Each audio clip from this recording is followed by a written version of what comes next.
Welcome to Wood Talk. Now here are three guys who came, saw, and saw it again until they ran out of wood. Marc, Shannon, and Matt. Well, what's happening, everybody? It is show number 578, and on today's show, we're talking about things to think about when woodworking in the desert, non-digital information sources, cutting large cookies without big tools, and buying your first dust collector. But before we get to that, we want to let you know that this show is sponsored and supported by you, and a few ads, but mostly by you, and Matt's going to tell you how you can help us out. If you want to help support the show, you can absolutely, totally, completely do so by going to patreon.com/woodtalk and sign up to become a patron of this beautiful show. We have some lovely folks to thank. So here we go with this list we got going here. We got Tim Smith, Ashley Majors, Todd Mason Darnell, Eric Phillips, Steve Conover, Todd K, Joseph Lapolito, Ian Vardell, and Nathan Felt. Nice. I love it. That's great. Thank you, everybody, for your support. That means a lot to us. Did you know, Mark, that you can also get beautiful people. An ad-free version of this show? What? That's crazy. You can also get that as a perk on top of me reading your awesome, silly, or amazing name. That is for all of those amazing patrons. You get access to the ad-free feed, which just includes the awkward pauses where the ads would go. Yeah, that's a special bonus for you. It's nice. I like it. Well, cool. Thank you, everybody, for your support, especially this time of year. You know, we're feeling thankful. We're feeling grateful for everybody's support. And this is going to be, by the way, our last show for this year. Normally 2 shows each month.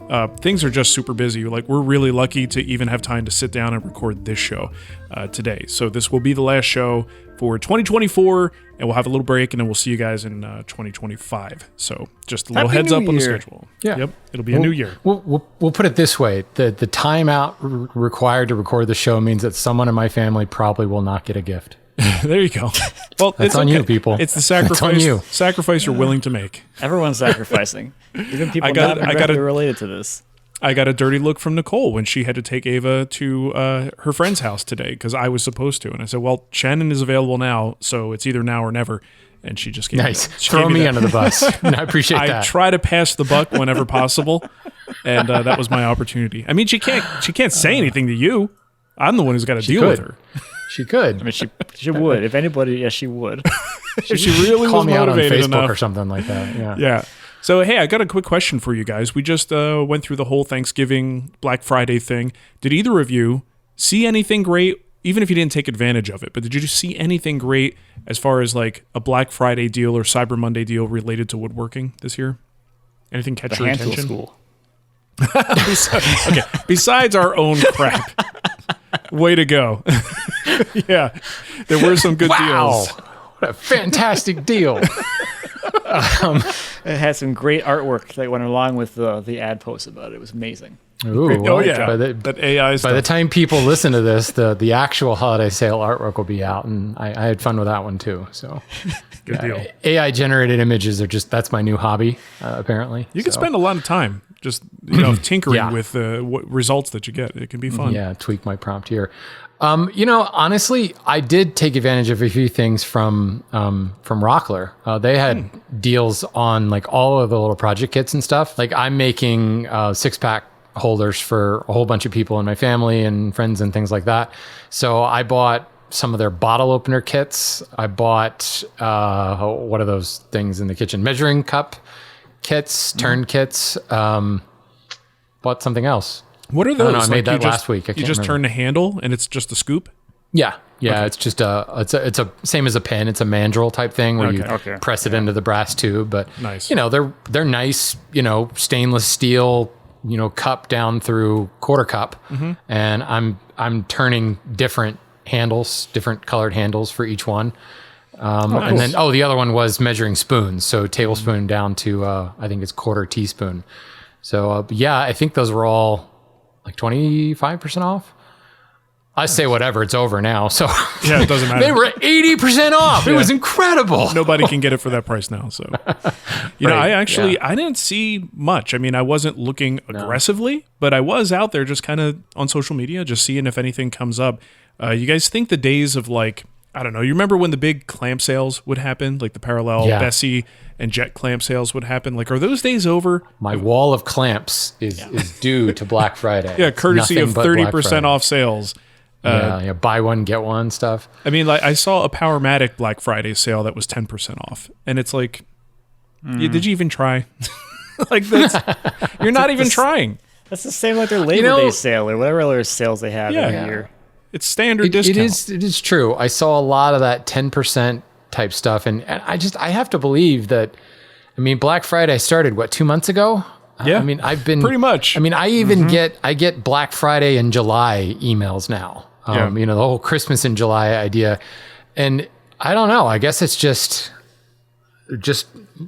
they're tired of it. Like, I don't know. Let's just throw everything on sale for, 3 months and see what happens. And of course, no one can afford to be 50% off for 4 months. Well, I think one lesson to be learned here, especially if you're new, you're listening to the show, maybe thinking about when to acquire tools. In the past, it would have been a good idea to say, hey, if it's a few months away from Thanksgiving, maybe hold off, wait and see what the Black Friday sales are like. I'm not sure that we could say that anymore. I don't think there's any guarantee that a company is going to have anything worthwhile for Black Friday that's different than any other sale that they do during the year. Yeah. I think what I saw, especially outside of woodworking, was products that I just wouldn't want. Like, so like I found myself, I was in the need for a couple of new pair of clipless pedals because that was a great Black Friday sale. I think I even suckered Marc into a priority bike on that one. Yeah, you did. I got 2 new bikes, and that was actually prior to Black Friday. That was a great deal. That was a good sale. That was a substantial one. Yeah, I basically bought 2 bikes for like 110% of like 10% more than the price of one. It was great. Yeah. But anyway, I was looking for pedals and I'm like, you know what? I'm just going to buy these. Like, they're not going to be that far off. I was like a week out from Black Friday. And of course, Black Friday rolled around. I'm like, oh, great. Watch. They're going to be on sale. And, there was this 30% off sale that came out and it was like select items only. And like nothing I was even remotely interested in was on sale. Right. And I saw that happening in a lot of other industries. I don't know that I saw that happen in woodworking too much, like Woodcraft Rockler were pretty much blanket type things. But it was a lot of select items only. And I don't even think I saw it much in like the consumer electronics, like doorbuster type Best Buy craziness. Yeah. You get a lot of Black Friday labeling on things like on Amazon. Half of the stuff that says Black Friday, it's kind of the same price it was yesterday. Like it's not that different. Yeah. I don't know. It's kind of crazy how it's all going down. Anyway, well, enough about that. Let's talk about some Kickback. Dave wrote in with some Kickback regarding our previous show. Actually, I should say a lot of people gave us feedback on the Burnout topic. It seemed like folks generally identified with it and enjoyed hearing it. Had a few people grumbling about how this whole concept of Burnout is essentially like a human construct that doesn't exist. That was fun to hear. I'm just like, come on, man. Like, I get it. It's like telling someone who like has mental health issues to just look. It's all in your head. Really? Yeah. No. Rub some dirt on it. Suck it up, Buttercup. That's not real helpful. But anyway, it does seem like some folks enjoyed it. So it's all in your mind. Burnout is the spoon. Yeah. So here's some feedback from Dave. I thought this one was just heartfelt and worth reading. He said, "Thank you for the podcast about burnout for woodworkers. I've been going through this for some time now. Your descriptions of what you guys were going through felt like a checklist for me. All of my tools and experience came from my father. We lost him this past June, and I've been struggling with getting back into the workshop. Along with other stresses, job, wife getting hospitalized briefly, I feel like I've lost that thing that made me love the hobby. I feel empty. I go into the shop and just don't feel like doing any of the projects that I have currently on the bench. It was something that I enjoyed doing with my dad, and now that he's gone, it hurts to continue. I know at some point I will need to shake this feeling off and just get back to it. I'll get there. I just genuinely wanted to thank you for highlighting something that I'm struggling with, and now you have given me some direction." So first of all, that's sorry for your loss, Dave. That is definitely something that's a whole different element there that I don't think we even considered with our talk of burnout, but obviously certainly something that would play a role for someone. I would just hope that if it was something he did with his father, that once he heals enough and, with enough time going by, that he could see every time he's in the shop as a way to kind of be with his father again. to kind of turn that around a little bit. But I'm sure there's a lot of healing that has to take place before that sort of thing can happen. But we wish you the best there, Dave. And thanks for writing. And I just want to say thanks to like so many people who commented, publicly, YouTube. I got a bunch of stuff through the Facebook post. I got a lot of emails as well. People who shared very like private things, which I'm glad they did it on an email and not on a YouTube comment. I've seen that. But I want to say thank you. It was great to certainly to read it and to feel connected with people, but just that people like poured their hearts out. It was obviously touched a nerve and resonated with a lot of people. And, to just take the time in this, like just hit thumbs up or hit the heart button society, to take the time to actually write an email. Some of them are quite long. Sure. And I did read every single one of them, replied to every one of them. I just thought it was really cool to get that kind of outpouring of not really support, but just like, I hear you, like been there, done that. I'm living there now. That was really cool. Well, I think for a lot of people, and I know I've had this for people that I watch online, you I don't want to say dehumanize. Maybe that's not the right way to refer to it, but you forget that these are just regular people with regular lives that have, family and concerns, and all is what they show you in their videos, and that can give you a very one-dimensional view of what those people are like. So I think us even talking about our, the fact that we're fallible, that we have problems and concerns and, mental health issues, we should just be able to shrug off, but we just can't because we're dumb.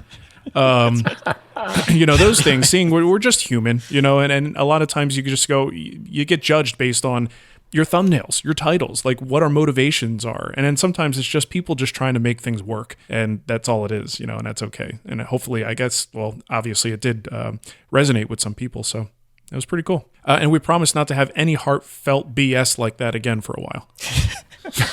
Because we can't take too much of that. No more emotion. Okay. Got it. Definitely none this year. So let's get to what's on the bench. I don't have a whole lot to say about what's going on right now. A lot of it has been, honestly, distractions from the shop, live demos, things that I've been doing. I've been working on the plywood benches, which are the student workbenches to help us with the classes we're teaching in the new year. And while I think it's certainly a viable way to build a workbench out of like a stacked lamination of plywood, I think it sucks. It's terrible. I don't enjoy it. I'm saying it's viable, but I will probably never do this again. And I posted something about this method, and I had a person leave a comment that said, like, I asked you your opinion on building a plywood workbench in the past, and you told me it was a bad idea. It's nice to see that you've come around. And I was like, what in this post makes you think I've come around? I'm telling you, wait for it. I'm doing it. Here's how it's getting done. But don't let me fool you. Now I can tell you with absolute certainty. Yeah. I'm just making sure. Sucks. Plywood is just not that kind of material. I'm not even going to go into detail. It's just not that fun. If it's a means to an end, and maybe you have like access to cheap plywood, and then all these laminations are a good way to get a big, beefy, heavier type workbench versus solid wood, totally get it. I get the practical aspects. How do you think it's going to work?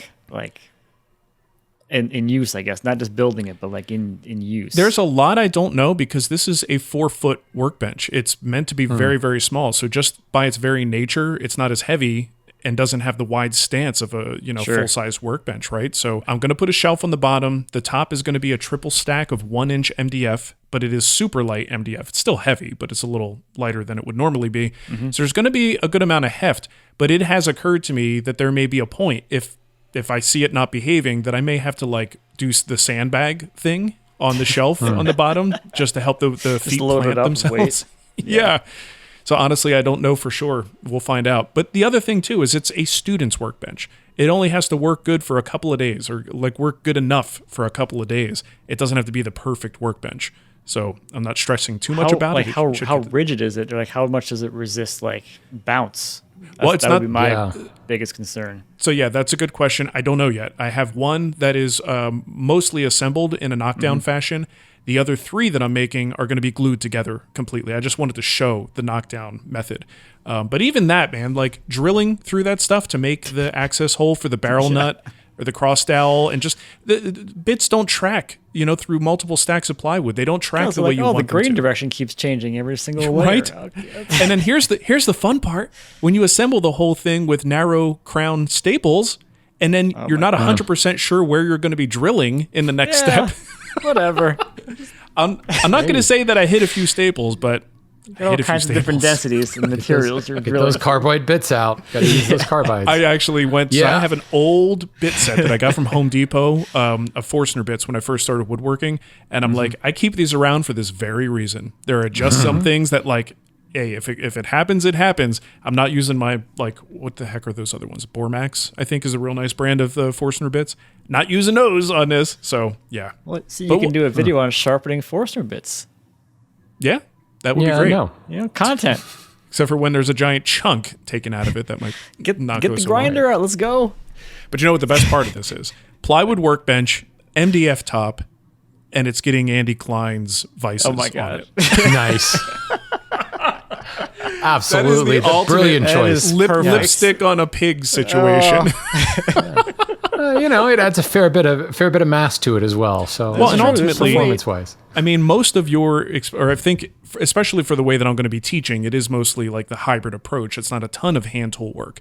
The vise can make or break your experience on any workbench, right? So Yeah. if the vise is actually a good quality, non-racking vise, these students are going to have a much better time on that workbench than any other cheap vise that I might have been able to put on there. So I'm super stoked about it.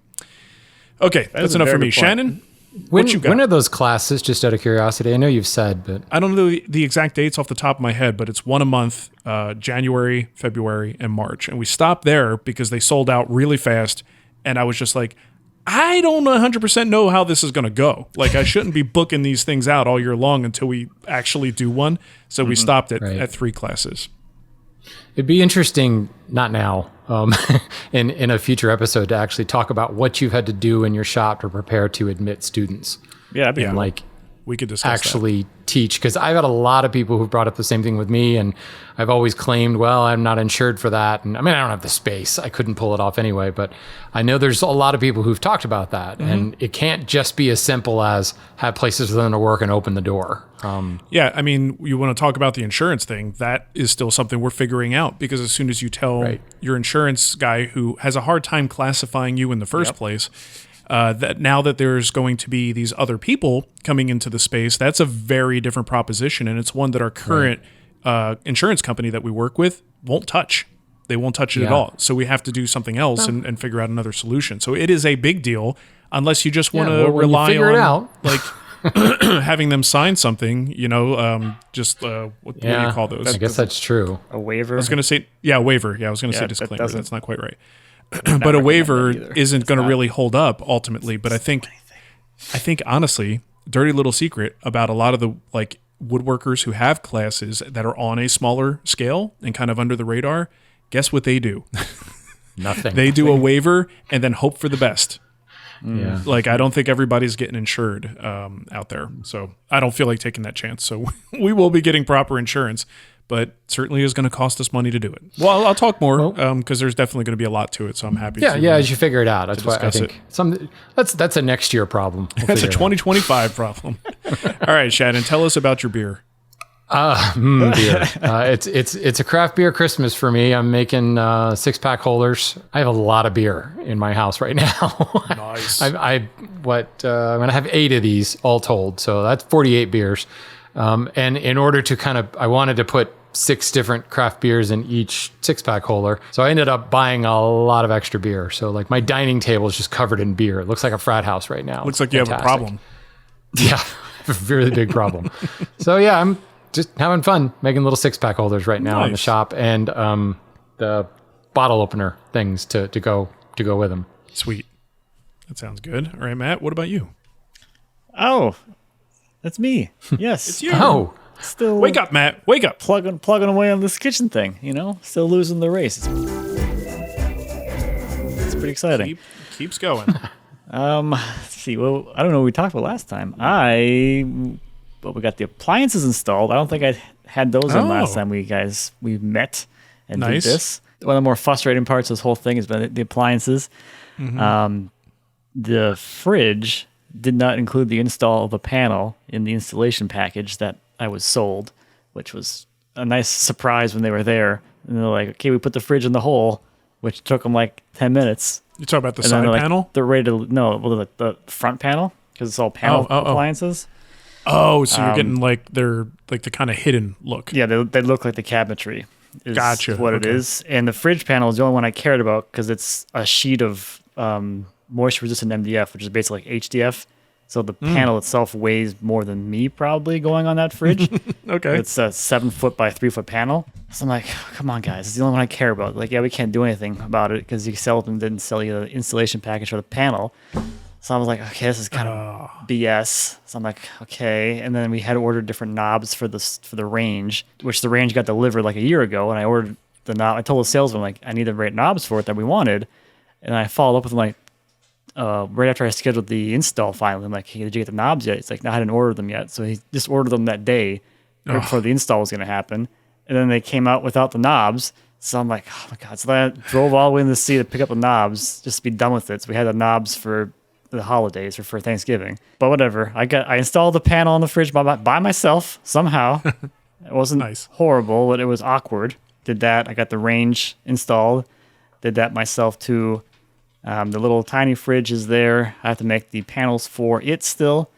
And then I still have to buy a dishwasher and install the panel on it. But that's appliances is kind of like those two big ones were out in the barn, still in the boxes in storage. So it's nice to get them the hell out of that space. And they're in the space or in the kitchen now and actually working. I don't have the big boxes in my way out in the barn anymore. That's a big milestone. So that was that. And then the more exciting thing, I guess, for like the woodworking side of things was I made the drawers for the island that I wanted to try something different. So like we've talked about this before, but this was the first time I'm using drawer slides, like I guess undermount drawer slides at all. And I wanted to try and do a drawer where you don't have a separate drawer box from the drawer front. I wanted an integral drawer front, drawer box type of style. So I did that. That was interesting and unique because you end up with like this rabbited drawer front that then gets all of your sides kind of dovetailed in, and figuring out what the offsets are to make sure, because you kind of lose on the drawer slides. You have this nice ability to move the drawer front up and down with the adjustments on the slides. Doing it this way, you kind of don't have that. You only have up. Up is the only way you can go. So you have to kind of figure out where it needs to be as for a baseline and maybe go a bit lower just in case. So then you can use the adjustments to get that thing into the opening correctly. Because again, I'm doing inset. If you're doing overlay, like none of this stuff matters. Like it's super easy. You got a lot of adjustment options. If the drawer is like a little too high or low on the face frame, probably doesn't matter as long as like they're consistent one to the next. Yeah. But with the inset, like it's got to be inside that thing perfectly with a perfect gap all the way around. And I'll tell you this much: it's so much easier to do drawers perfectly without drawer slides. Yeah, 100%. Well, yeah. I can make a better fitting, better operating drawer than I can with drawer slides. Yeah, slides are kind of spongy, like and then you also have to consider under load, and then nothing. So as soon as everything gets loaded down, you might have to do some of those adjustments again. So it's fun. Well, good, man. That's cool. Is it a real pain in the butt? Like just frustrating to see? I know I would be getting very impatient at this point as you start to see the appliances come in, and you get tempted to be like, well, I could like. Do you guys start using the refrigerator at this point? And are you just? It's there as like an auxiliary thing right now? Okay, Lindsay so it's doesn't plugged want to in. use It's the working kitchen at all for real until it's like completely done. Yeah. So I'm kind of dealing with that side of things, but I'm to the point where I'm like, okay, I can like the list of things is only this big now, and I don't have anything on that list that I don't have figured out yet. So now it's more just like, okay, I just got to get through all these little tiny things and then be done. There isn't any more like weird research I have to do or problem solving or figuring out. There's all the lead time that I have going into all these different little projects of just like research doesn't happen. Now it's just more like, okay, let's just get it done and knock it out because it's all the same basic easy stuff. Like today I'm making cove molding. So I'm just running a cove routed edge, whatever, on a piece of board, ripping it off, and it's going off to the paint shop. Like how hard is that? But it's on the list. Nice. It's Right. like one of those 1,000 paper cuts. Sounds like the home stretch is where you're at now. Yeah, I mean, whatever. Yeah, but also the longest part of the project sometimes. All those little details. I've been in the home stretch for 6 months. This is kind of how I kind of feel about it. So on a 6-year project, that's pretty good. Oh boy. All right. Well, we're going to take a break here for just a second. Matt's going to go do a little work in his kitchen because he needs every second he can get. I'm going to go run some stock real quick. Yeah. Yeah. And then we'll be right back after this little ad break. No, we're back. Oh, man. Look at this molding I made. This is great. Absolutely. Did it come out the way you wanted it to? You said it would be easy. Was it easy? Absolutely, man. I finished it in the ad break. It was great. Good. Oh, man. That's great. It took me longer to raise the router bit to the right height. You never waste a minute, man. You just keep going. Keep going. I love it. All right, let's get to our questions this week. I've got one here from a dude named Mike. Question about drying and curing time in the desert. I live in Tucson in the Arizona desert. Needless to say, it's very dry here. It's probably obvious that it doesn't take glue and finish as long to dry and cure as it would in the rest of the country. Is there a rule of thumb I should be following to modify drying and curing times from those on the product labels? Also, should I worry about wood movement after I ship them to people in humid climates? I feel like I'm particularly qualified to answer this question, having lived in the hellhole that is Arizona. No offense to people who live there, though. I mean, if you enjoy it, that's fine. I mean, why would you take offense to that? I mean, there's nothing probably offensive about that statement. It's probably just a bunch of uneducated nurses living there, if you know what I mean. Okay. Well, you said it. These are all On inside my jokes, screen, people. he's over there. If you're new to the show, these are just inside jokes. We're not being offensive on purpose. Okay, so Arizona is an interesting place for finishing. In fact, there were elements of finishing that I loved about Arizona, actually quite miss, because finishes cure so fast. In some cases, though, especially if you're doing like spraying lacquer, sometimes it could be so dry and hot that the stuff is almost curing right out of the gun. So it kind of powders up on its way to the surface, and it's a little too fast. So we would often have to add like retarding agents to the finishes to make sure that it slows that down. But overall, if you're just doing hand-applied finishes and things like that, you just get things done faster there, and I consider it very advantageous. Same thing with the glue. You have a little bit of a downside where your glue will cure a little bit too fast sometimes as you're trying to work with it. So I would find myself using the long open time glues a lot more, things like hide glue, epoxy, Type Bond Extend. Those products are much better in the desert, but ultimately I considered it an advantage because when you're normally waiting a couple of hours to keep something in the clamps, 30 minutes at the most is what you're going to have to wait. I still wouldn't stress the joints too much, but it just dries so quickly. So yeah, you do want to make sure you're paying attention to that. The rule of thumb is that the labels are not that helpful for you anymore. Everything that the label says is going to be faster for you. So the rule of thumb is just count on it being less than what they say on the bottle. And you'll find, once you find your groove, you use enough products enough times, you'll figure out what those time frames should be, and you'll just know them. As for wood movement, absolutely. You are assembling and building in a very dry environment. Your woods, if you were to check their moisture content over the course of time, they may have come from a place. I don't know, maybe they get shipped over from Shannon's place and then come from the Baltimore area to Arizona. They may still hold a little bit of moisture, but the longer they're there, the closer they get to zero. They're not going to totally get to zero, but there are some boards that I had trouble getting readings on because the moisture content was truly that low. So anywhere you send that stuff, you send a piece of furniture, it is going to absorb moisture. So you just have to make sure you're always building with that expansion in mind. The difference is here, like for instance in Missouri, I will build a piece, I'll look at the time of year, and I'll think about where it's going, and I'm always allowing a little bit on both sides. I want to make sure that this thing will survive and still look good if there's humidity and it expands, or if it gets drier and it shrinks. I have to account for both of those situations. In your case, you are almost always only worried about significant expansion. It's very unlikely it's going to get any smaller or shrink down any more from where you are, especially certain times of year when it's exceptionally dry and hot. So yes, you do need to think about all of this stuff, but if you keep good practices in mind and keep the wood movement rules in mind and maybe just give focus a little bit more on expansion, a little less on contraction, you'll probably be just fine, at least hopefully. But I would actually, as a builder in the desert, I was very hesitant to build something with the knowledge it was going to go to a place like I live now, like in Missouri. I was very concerned that things would be problematic, and they may be. You just got to think about it a little bit, do some math. What is the expansion? Is it Woodbin that has the expansion calculator? You definitely want to make good use of that knowing that it's going think from so, yeah. very low humidity to places that could potentially have high humidity, and that'll help you get the numbers that you need to build appropriately. And that's all I have to say about that. You guys have anything to add? No. Okay. Well, Sounds difficult. Sounds like Gloop's already frantic enough. Like, Yeah. I don't need that extra stress. there are times, man, where it would be the painful lesson is where you watch someone on TV. You know, I would watch David Marks do something and go, okay, so, it seems like he's got a decent amount of time to get this thing together, and I can't even get a joint together because it's already started to set up on the tendon cheek. I mean, it's for real. It just sucks the moisture out of your body, out of everything around you. It's kind of crazy. Oh, all right, Matt. Yeah. I'm having a little bit of an anxiety attack. You're drying out over there? Skin starting to itch? I'm feeling a little weird right now.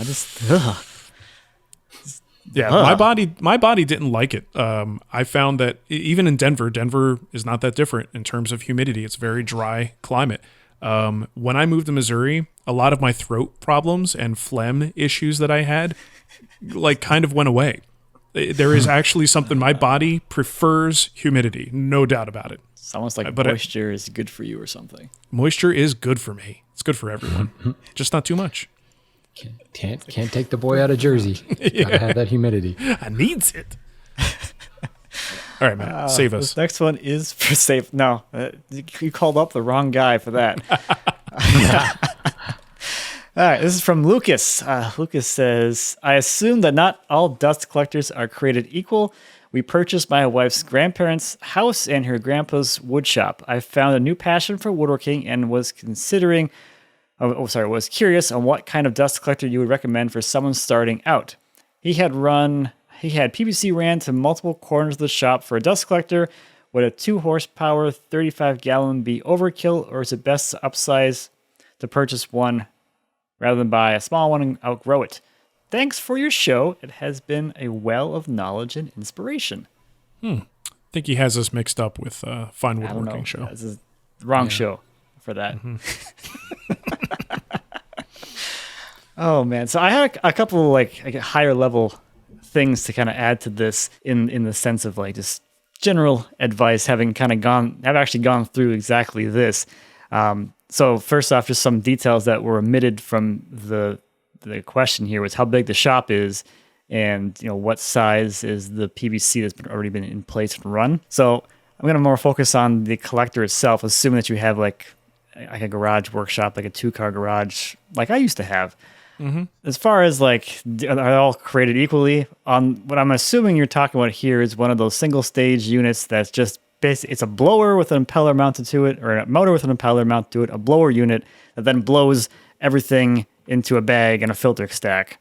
One of those basic things.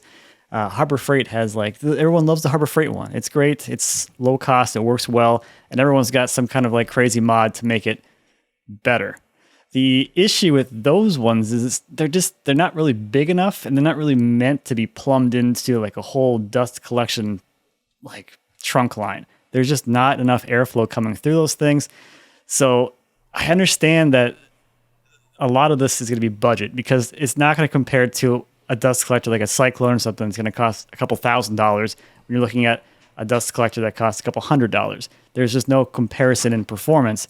But I understand budgetarily, when you look at those two things, spending $2,000 or $3,000 on a dust collector has zero glamour. It doesn't allow you to do anything new in your shop. It doesn't give you any new things, any new, you can get a brand new high-end table saw for that kind of money. If you're using I got a portable job site one, the last one, I was trying to resaw boards on an 8 1/4 portable battery-powered circular saw, or a table saw. You can go from that to a full cabinet saw with the same amount of money, and suddenly you can actually do crazier things and have a much more enjoyable time in the shop. That's kind of where it comes down to, though. It's that enjoyment level. Do you want to have dust flying everywhere because your dust collector can't actually keep up with the chip load and the dust load, because you just can't get enough CFM at that tool because your dust collector is not moving enough air? That's really what it comes down to, and it's going to be a personal decision for you whether or not you want to spend the money now and never have to worry about it again, or do you have something that is kind of collecting sawdust, it's kind of making things a little bit cleaner, It's definitely not getting the fine stuff out of the air. It's actually dangerous. So you're still going to 100% want to wear some kind of dust mask, respirator thingamabobber at all times in the shop. Even if you turn the tools off, that stuff stays in the air because your dust collector is not actually doing anything to get that fine stuff out of the tools. So again, personal thing. I did this. I started with basically that. I had a single stage Powermatic that I had plumbed in. It worked, kind of, but you don't understand how poorly it works until you switch it out to something that is actually sized correctly for the space. I went to that Laguna 3-horse, which was okay. I had other problems with it, but as far as its airflow went, significantly better, but still not great. I have the 5-horse Clearview now, which is in a whole different realm of things compared to the last two. Cost-wise, I think the Laguna was like $1,800, and then the Clearview ends up being like $3 or something, somewhere in there. So you kind of get to these tiers, but now it's like, yeah, there's really nothing. If you get the what's the airflow thing called? Anemometer. Oh my goodness, anemometer. Anemometer. You get one of those, and you start taking that around. You'd be like, oh yeah, there's like actual data you can use to see like how much CFMs I'm actually getting at the port to the tool. And when you start looking at a lot of the suggestions, I guess, of what your CFM should be, it's going to be like 500 CFM on a table saw. And I can tell you with the certainty of the cheap anemometer that I had that my dust collector, this exact one that I had in my old shop, would pull 190 CFM with a perfectly clean filter from my table saw, which is not enough. It gets the big stuff. So I'm not like... You're not sweeping up afterwards and like pulling stuff out of the bottom of your table saw, which is cool. It saves your cleanup time, I guess, but it's not doing anything to keep my lungs healthy in the shop and keep all the fine dust off of everything in the shop as well. So yeah.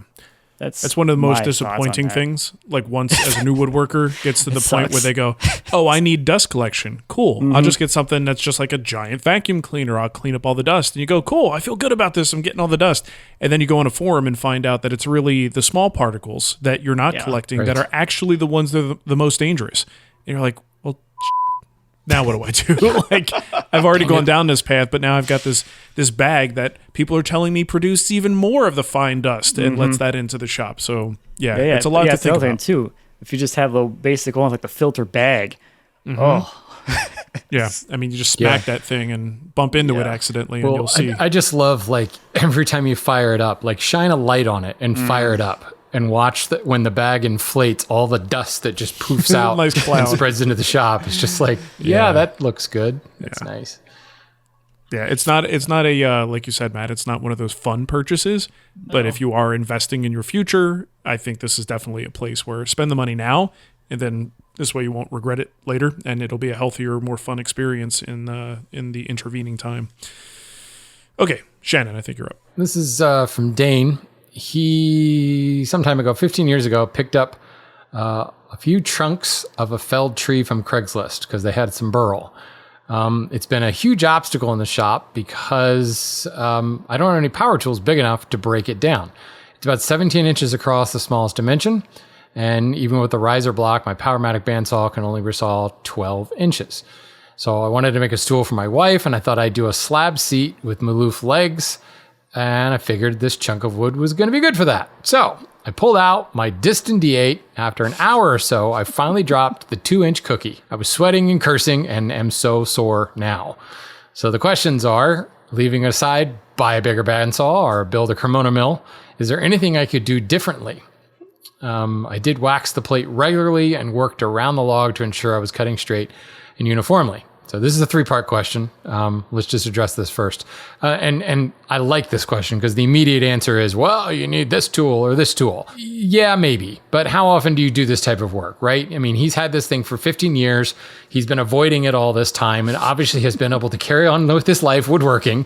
It was finally this one project. So first of all, Dane, kudos to you for just sucking it up and doing it. Like, it's the one cut that you've got to make. You did the right thing. Just grab your saw, the one tool that has the capacity to do it.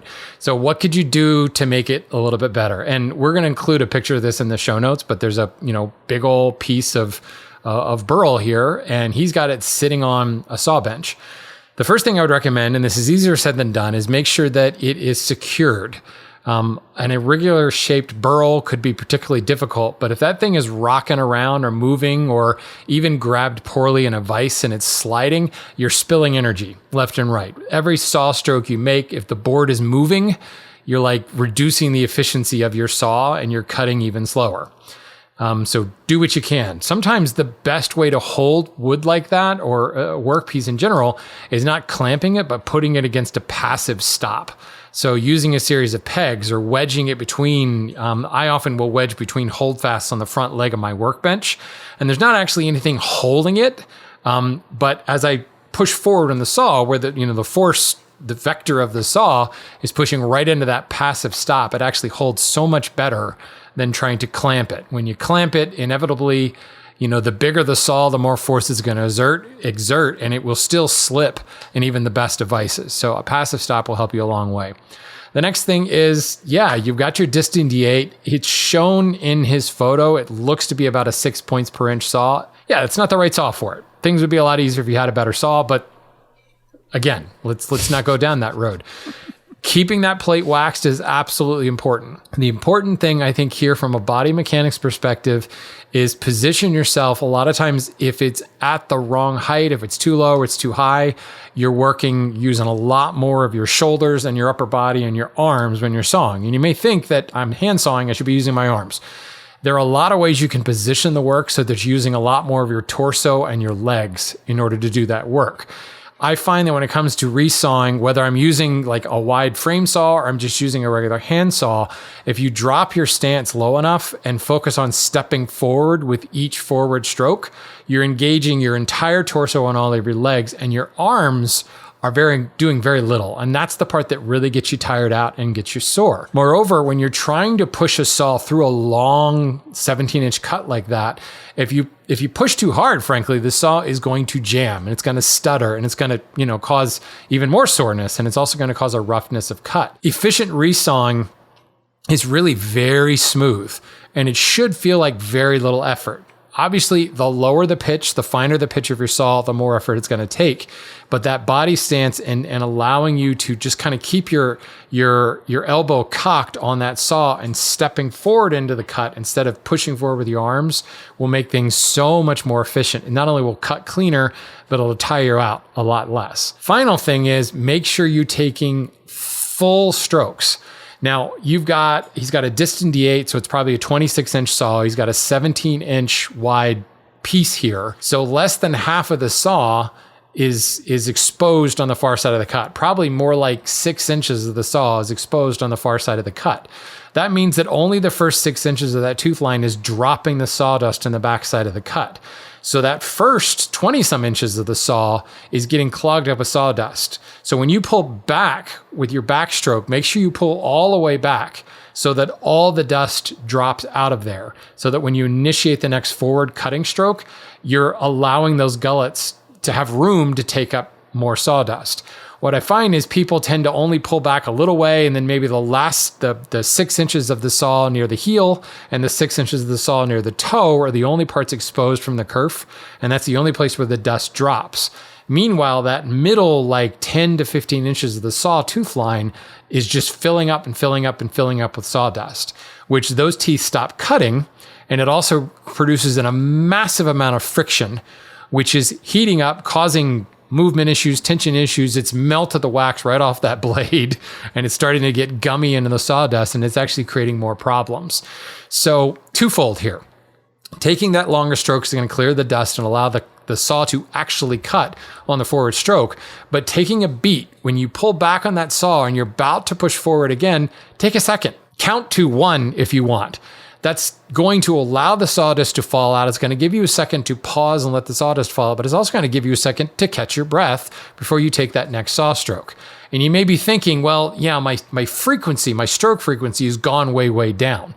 And that's really where most people go wrong. It's like, I got to saw faster to pull this off. The slower you saw, I think you'll find the faster that curve is going to progress. So that being said, it's 18 inches across. I'm looking at the image and making some kind of guesses. It was at least, I would say, a 20 to maybe 30 inch long cut. So 7 inches wide, 30 inches long with a 6 point per inch saw. Taking about an hour is not that far off. If I were to do that same cut with my 3 points per inch resaw, I could probably do it in 15, 20 minutes. So yeah, I mean, I wouldn't even try to attempt it with a 5 points per inch distance saw, but it can certainly be done. But you're talking about prolonged sawing. Like, do 30 minutes of anything nonstop, other than sitting on the couch. Any activity for 30 minutes nonstop. Like this show, we do this for like sometimes 2 hours. It's freaking Yeah, great. I mean, this question's been at least 5 minutes long. Yeah, I'm already ready to leave. Tired. So let me sum this up and say the waxing is good. Take long strokes and really focus on getting the sawdust clear. Clamp it so that it's not moving. Lower your entire center of gravity so you can step forward and use your legs more than your arms. You'll find that your arms are really doing very little movement if you're doing it right. So the other part of his question is, do we know what it is? I looked at it. He thinks it's ash. I think it's an elm burl, honestly, but it's really hard to see in this. I mean, it's light like ash, but just looking at the way the rings are formed, and we were looking at a burl, so kind of all bets are off. Like, you can't look at the bark and really come up with any summary here, but again, we're kind of also looking at the ingrain as part of this cut. Mm-hmm. To me, it looks a little bit more like elm, but there's just not enough information in this image to make a guess. Either of you have anything looking at that image? I say elm. I was thinking the ash would just be, even on the end grain, a little bit blonder, a little lighter. Like ash at all. It'd certainly be whiter. Yeah, so I mean, if elm is a candidate, elm is so much more prone to burl formation. Second anyway. growth ring is. Look how fast that's like an inch. Mm-hmm. It drank Gatorade that year. They're like, holy, some Brondo right there, baby. Yeah.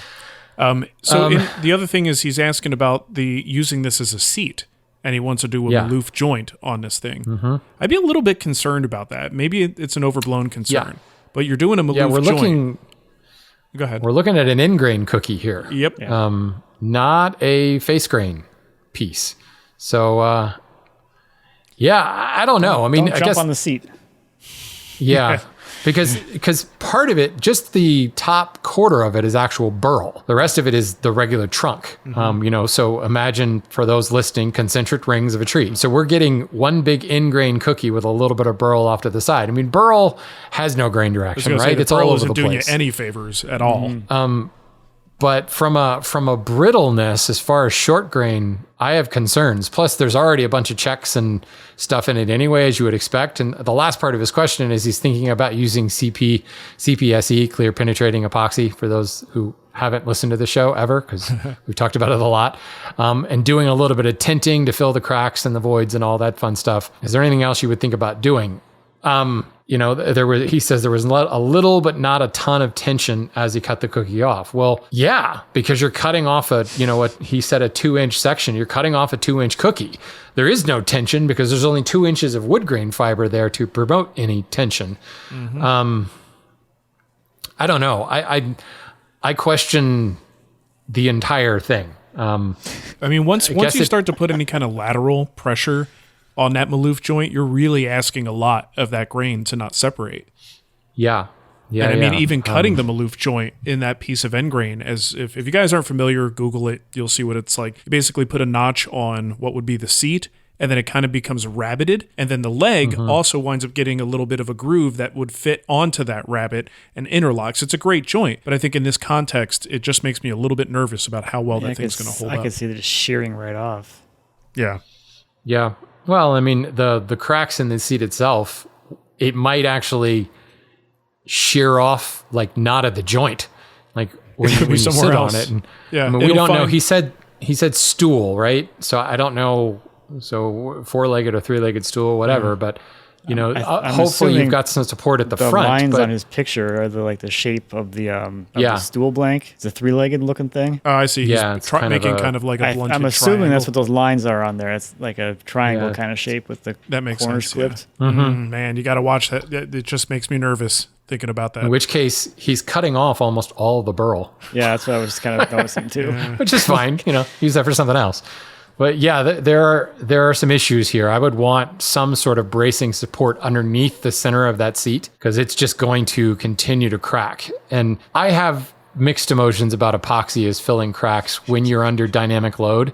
And I go way back to Woodworking in America 2010 when Schwarz built that like moth-eaten cherry workbench and they used epoxy to fill everything and it snapped in half like in the show because the epoxy line was just brittle. And when you're talking about the dynamic forces on a workbench or especially on a chair, epoxy's doesn't really have any flex to it. So every time you sit on that chair, you're loosening up those epoxy joints a little bit more to the point where it could just like shear off like, a shard of flint or something like that. Mm-hmm. Yeah. Yeah, well, I have many issues with this. Kudos on the resaw. Yeah, nice job. Now that you've done all that work, yeah. Too bad you can't use it. Now you can if you do, Dane. Let us know what happens and then let us know when your wife falls. And then we'll talk about it again. It's no guarantee, though. I mean, it could be just fine, but we're just kind of, giving you something to think about.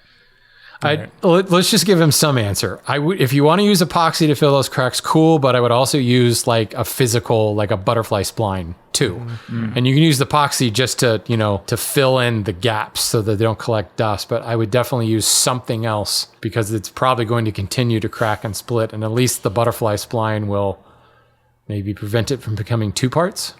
Maybe. We'll find out. Well, let us know, Dane. Good job on the resaw, though. All right, so one more question, and we'll wrap it up today. This is kind of a question for all of us, because I don't have a great answer for this. But this is from Jeremy. It's on non-digital information sources. On Wood Talk 576, you guys talked about experts that have fallen from the current spotlight or that weren't widely known due to not making YouTube videos or being on social media. Are there any magazines or publications that are still relevant? Anything that's worth picking up that covers designs, techniques, advice from various experts, etc.? I work in IT, so I spend enough time staring at screens. I'd love to find a magazine or two that are more than just a bunch of printed advertisements. Would you guys say, the first statement here, magazines or publications that are still relevant is the assumption that there are none. We know there's obviously, Pop Woodworking is still around. Woodsmith magazine is still around, right?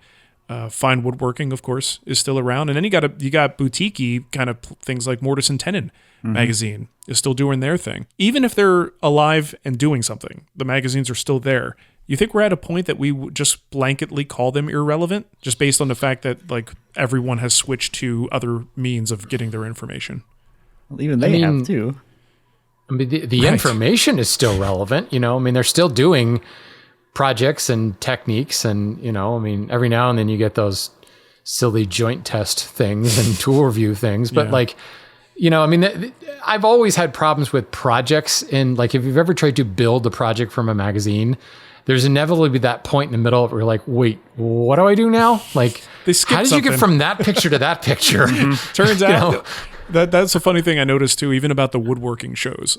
And I have tried to build things from both New Yankee and Woodworks, where when you watched it, it looked complete. It looked like you had every detail you needed. And then when you go to build it, you go, well, damn, it just totally skipped an entire thing. I don't know what to do there. So, I'm reminded of it's the same. Reminded of that reality show, the Great British Baking Show, and they're like, your instructions are make the dough. Okay. Okay. Sounds good. Okay. Where do I start? Make the chair seat from a burl. Right. Step 2, add legs. Yeah. Step 3, sit on it.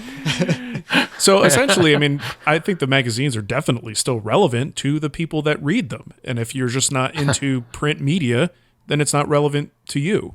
But who knows for how long they'll still be there. But I do think one that, I have only read a couple of issues, but I kind of keep up with what they're working on. Mortise and Tenon magazine is still, it's something special. The way that they put those together, they're more books than magazines. So, and I still find value. I pick up a copy of Fine Woodworking once in a while and page through it. It's exactly what it was before. I don't see a huge difference. If you're really if you're more in a period, for instance, the SAFM yearly journal thing, that's worth the membership in itself, because there's so much information in that issue. They got the digital quarterly issue as well, which has good content too. But again, that's digital. But then they did the once a year journal. What is it called? The review journal something. I don't remember what the official name Yeah. is. I think it's just the Journal on the Society of... Sure. Yeah, I think it's the Journal. No, you're right. There is a name for it, and it's going to kill me. I've got a whole bunch of them on the shelf in the other room. Yeah, you're right.